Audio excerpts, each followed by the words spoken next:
Macam-macam larutan. Yang pertama ada larutan yang berisi air putih, larutan gula, larutan garam, dan juga minyak goreng. Dan masing-masing larutan nanti saya akan campurkan dengan sel darah manusia. Ini adalah darah manusia yang sudah ambil menggunakan jarum suntik. Nah, lalu saya akan teteskan pertama kali pada larutan yang pertama, yaitu air putih. Kalau kita perhatikan di sini darah dengan air putih langsung akan larut.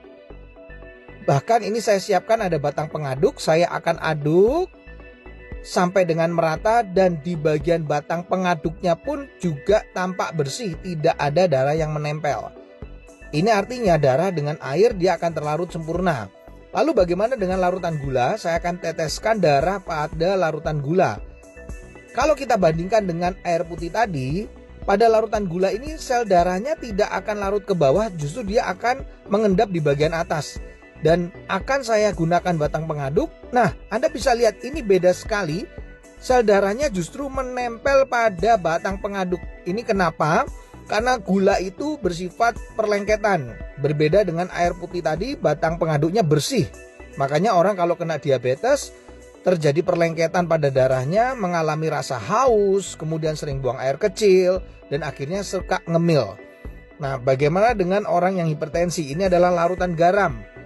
Ini darahnya saya akan teteskan pada larutan garam.